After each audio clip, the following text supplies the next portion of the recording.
I'm Dr. Randy Aronson. I'm here with Stacy LeBaron from the Community Cats podcast, and we are talking about a lot of very community-related issues and our cats. I'm going to have you explain what TNR is, why, some of the toolkits a little bit, and we'll go into it from there. Sure. So Trap-Neuter-Return, and I'm going to share a story about how I got started in Newburyport, Massachusetts. We have to go way back to 1990, and there were about 35 cats living in a dumpster behind a restaurant in Newburyport. We had about 15 restaurants along the waterfront. And an organization came. They trapped the 35 cats behind the dumpster because the area felt that they were a nuisance and they were injured and they needed assistance.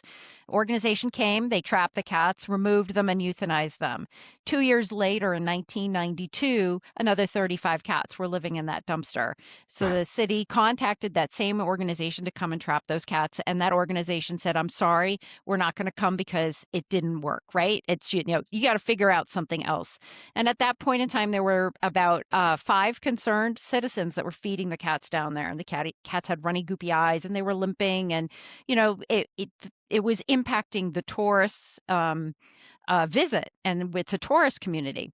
And so our first number was the Chamber of Commerce's phone number, and it became a business-oriented solution that we would go in and spay neuter the cats that were down on the waterfront and establish 14 feeding stations for those cats. So we had dedicated volunteers who fed the cats twice a day. Started in 1992. In June of 1992 was the first official start of the program. We had some local veterinarians donate the first 20 to 25 surgeries, spay-neuter surgeries. We just learned about pediatric spay-neuter, and so they were actually very excited to spay-neuter kittens at a very young age at that point in time too. So we've always knew or thought of 2 pounds as being the age and the size of the kittens to spay or neuter. And we trapped in about a 2-year period over 300 cats and kittens in that region. By 2008, fast forward, all of those cats had since either been adopted out or had passed away, and all 14 feeding stations were closed in Newburyport, and we had no more managed colonies. And so Trap-Neuter-Return in a managed way, and every cat had a name. We had one person who fed at all 14 feeding stations on Sunday morning, and they all got sardines and roasted chicken. And it was basically, a holiday every Sunday for them. That was her church, was going and visiting the 14 feeding stations and taking care of those cats. But it was really a testament that the community had a continued support to ensure that any cat that was dropped off or abandoned was rescued and put into an adoption pathway. And these cats were able to live out the life that they wanted to. And eventually, the group aged out. Trap-Neuter-Return does work. So we're trapping the cats. We get them spayed or neutered, vaccinated against rabies, and do a little ear tip, a little slice on the ear, flat ear tip. I want you to mention that because a lot of people don't know about that piece, and I think it's very important. Yeah. And if you're in California on the West Coast, you tip on the right ear. So tip on the right ear. And if you're on the East Coast in the central part of the country, you tip on the left ear. So it's just a little flat cut that will always identify the cat as being a cat that has been spayed or neutered and at one point in time in their life had a rabies vaccination. Which avoids the paper collar routine. Which avoids the paper collar routine. However, with that all being said, yes, there are, I think it's something like 60% of people will feed cats, but don't admit that they're actually feeding, they'll feed cats that they don't know who owns the cat.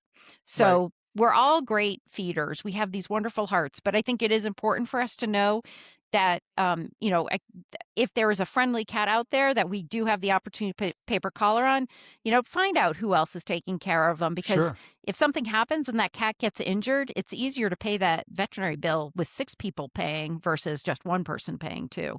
Absolutely. And you mentioned adoption. So do a number of these cats really go through the adoption process? Are you seeing that? So it depends. I would say in an area when we first started out, I would say about 40% of the cats, and primarily kittens, were pulled off the waterfront and put into an adoption pathway. And then the rest were returned. In areas where you've had a lot of trap-neuter-return done, and so it is clear that if there is an unidentified cat out in a community and it's a clearly abandoned cat, we don't have a desire to leave that cat out there. We would like to bring it in and put it into an adoptive home. But if your shelters aren't full, then they're able to assist people in need. So then, therefore, you really shouldn't have these abandoned cats on the streets if your local adoption centers, now have the capacity to help those cats that really do need assistance due to, a housing situation or what have you there.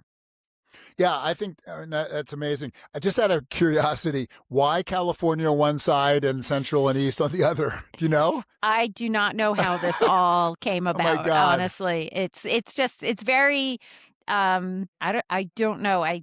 Alley Cat Allies started in 1990 here in Washington, D.C. And so they were the ones who really set this protocol up. So I'm not sure if somebody just decided to do something different out in California. When we first started in Newburyport, we did a V notch, a little V notch in the ear. So it was a V. But that was too hard it looked like the cat had been in a fight. It wasn't identifying. And we would tattoo in the ear because this was before microchips. And the tattoos would sort of bleed at times in terms of meaning the numbers would be hard to read to have their identification number. And if you have a tattoo in an ear of a cat that's all black, you're not going to be able to see too much there either. No. So the microchips is that always included into the process?